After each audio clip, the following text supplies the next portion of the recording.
Red Abacus SP merupakan perangkat lunak yang dikembangkan oleh World Agroforestry Center atau ICRAF sebagai salah satu bagian penting dalam metodologi perencanaan penggunaan lahan.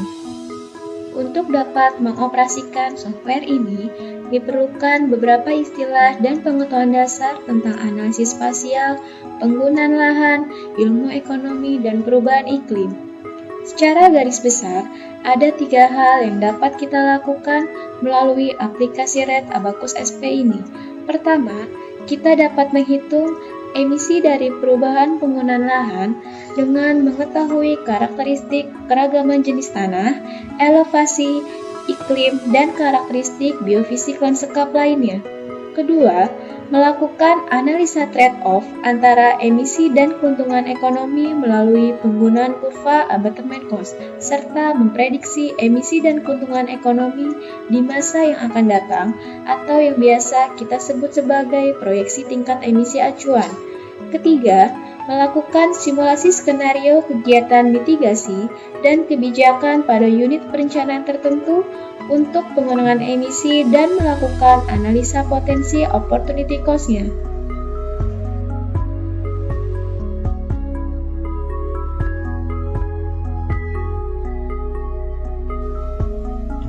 Struktur dalam Red Abacus SP terdiri dari 3 komponen utama, yaitu masukan, keluaran, dan simulasi skenario. Sebagai langkah pertama, masukan terdiri dari data spasial dan cadangan karbon, data ekonomi, dan emisi dari sumber lain.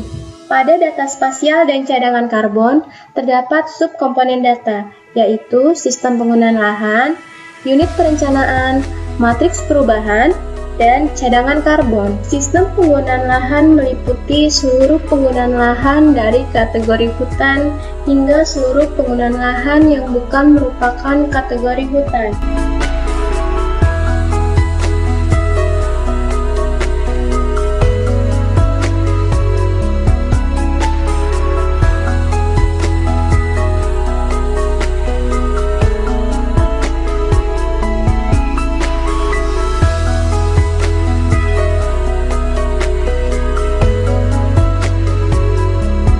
Unit perencanaan menunjukkan pembagian wilayah yang didasarkan dengan pertimbangan-pertimbangan tertentu yang disesuaikan dengan tujuan dan kesepakatan pemangku kepentingan.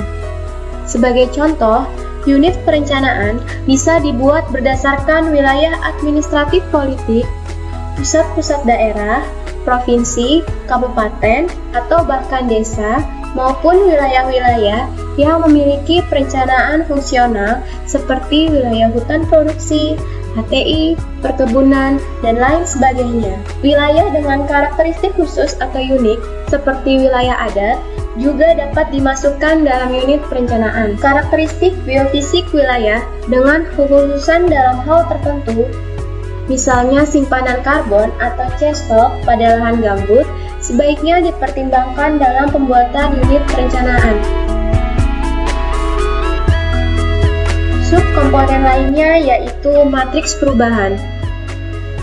Matriks perubahan menunjukkan matriks atau tabel diagonal yang menggambarkan perubahan penggunaan lahan dari 2 titik waktu yang diperoleh dari data berupa peta perubahan tutupan atau penggunaan lahan.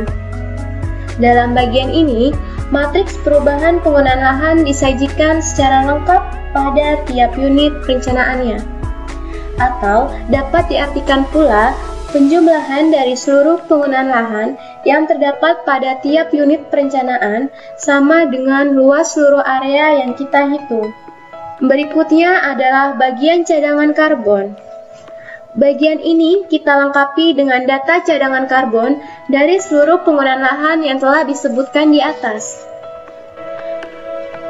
Data cadangan karbon diperoleh dari beberapa sumber, baik pengukuran langsung maupun data sekunder yang diperoleh dari hasil pengukuran pihak lain yang telah dilakukan. Kita beralih ke subkomponen lainnya, yaitu data ekonomi. Di subkomponen ini, terdapat valuasi biaya manfaat yang menjelaskan penggunaan parameter valuasi yang digunakan. Kemudian, Net Present Value atau NPV yang menjelaskan besaran keuntungan pengelolaan dari setiap jenis penggunaan lahan, di mana data ini diperoleh dari pengukuran lapangan.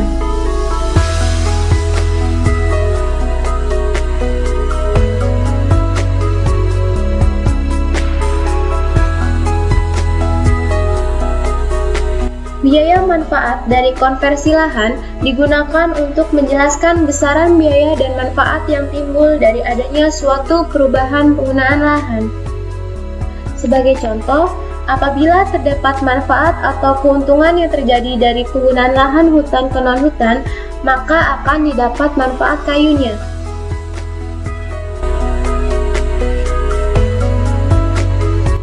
Subkomponen lainnya yaitu emisi dari sumber lain. Data yang dimasukkan di bagian ini adalah data emisi dari gambut dan emisi dari kegiatan pengelolaan. Emisi dari gambut digunakan untuk menangkap besaran emisi dari area-area yang bergambut, sehingga dari awal perlu dibuat dahulu area-area bergambut dalam unit perencanaan yang terletak pada area bergambut. Emisi dari gambut dapat disajikan dalam bentuk faktor emisinya maupun dalam bentuk emisi aktualnya. Selain emisi dari gambut, Red Abacus SP juga mengakomodasi emisi dari pengelolaan. Berikut ini kami jelaskan mengenai beberapa kebutuhan data yang dapat diolah di dalam software.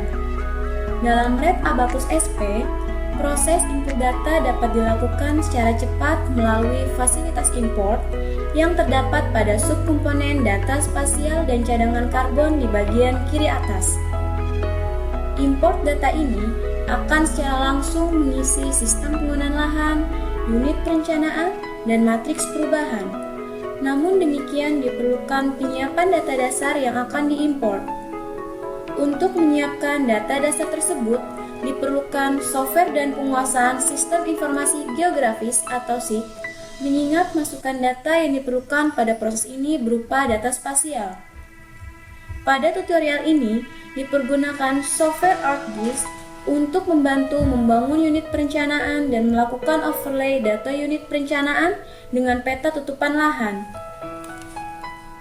Data spasial pertama yang dipersiapkan adalah berupa data raster unit perencanaan yang diperoleh dari proses overlay data spasial dan rekonsiliasi unit perencanaan seperti diterangkan pada tahap 1 Kerangka Land Use Planning for Low Emission Development Strategy atau LUES. Selanjutnya, data lain yang diperlukan adalah peta tutupan lahan di beberapa titik waktu. Saat ini digunakan data tahun 2000, 2005, dan 2010. Kemudian, peta tersebut di-overlay, sehingga akan diperoleh peta hasil overlay. Untuk melengkapi informasi hasil overlay tadi, kemudian dilakukan operasi join table, sehingga diperoleh peta dengan data atribut yang sudah lengkap.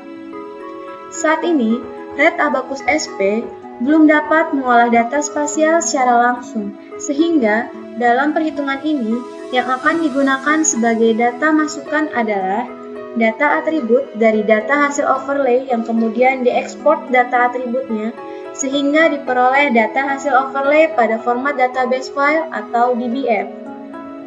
Demikian informasi singkat mengenai penyiapan data dasar yang diperlukan sebagai input data dalam Red Abacus SP. Prosesnya memang harus dikerjakan secara terpisah dan memerlukan tahapan tersendiri. Namun demikian, setidaknya penjelasan sebelumnya dapat memberikan gambaran yang lebih jelas. Selanjutnya, berikut ini akan diberikan contoh proses atau urutan untuk memasukkan data dalam Red Abacus SP.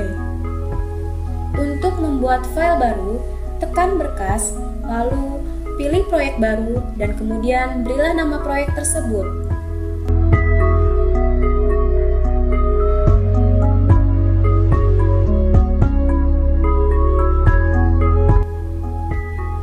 Melakukan import data dasar.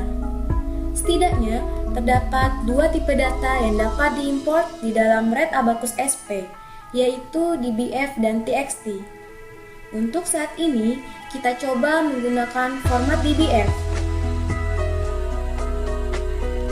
Untuk mendefinisikan data input, yaitu menentukan penggunaan lahan inisial, penggunaan lahan lanjutan, unit perencanaan, dan luasannya, pilih label atau header pada kolom data yang dipilih.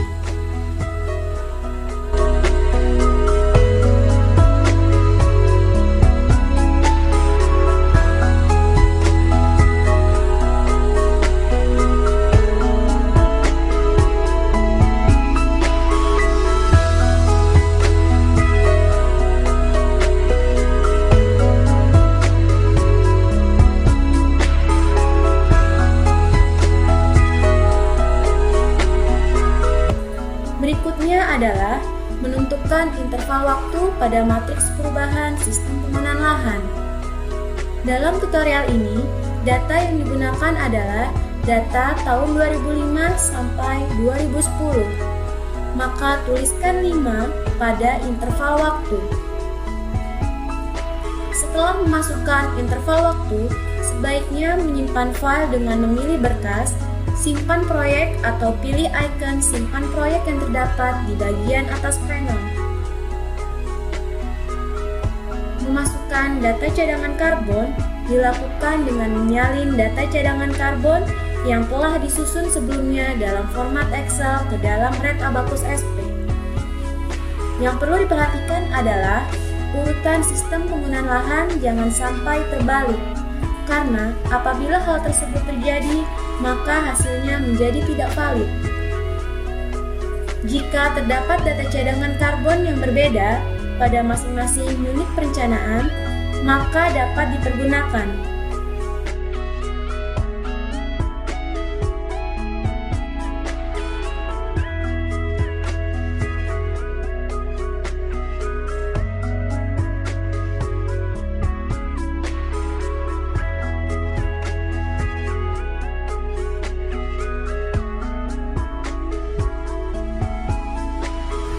Selanjutnya adalah memasukkan data ekonomi berupa NPV, yaitu dilakukan dengan cara yang sama dengan menyalin dari data NPV tersebut yang sudah dipersiapkan sebelumnya.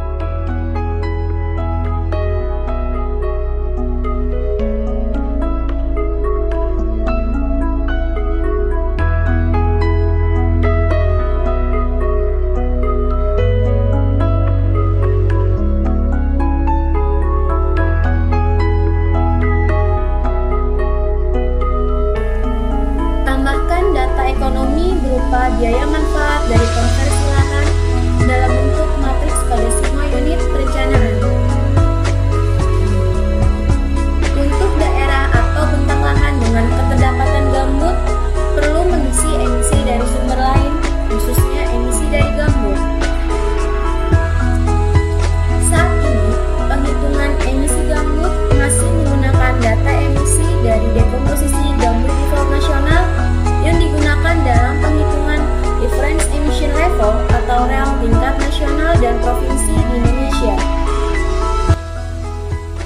Nilai emisi gambut ini hanya dimasukkan pada unit perencanaan yang diberi label tambahan berupa gambut. Pengisian ini juga harus hati-hati dan jangan sampai terjadi salah penempatan.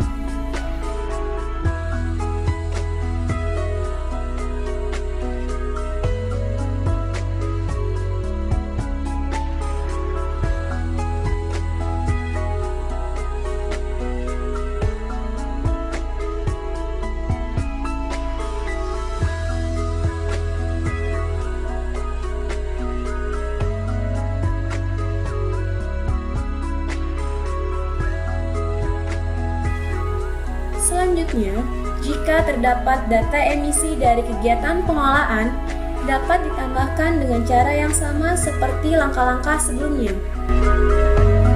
Demikian proses input dalam Red Abacus SP. Prosesnya yang cukup sederhana, namun harus dilakukan penyiapan data yang memadai, sehingga proses input data dapat dengan mudah dilakukan. Jika sudah dilakukan, sebelum kita melihat keluarannya, maka sebaiknya kita lakukan checking ulang untuk mengantisipasi jika ada data yang belum lengkap atau kesalahan input data lainnya yang mungkin terjadi.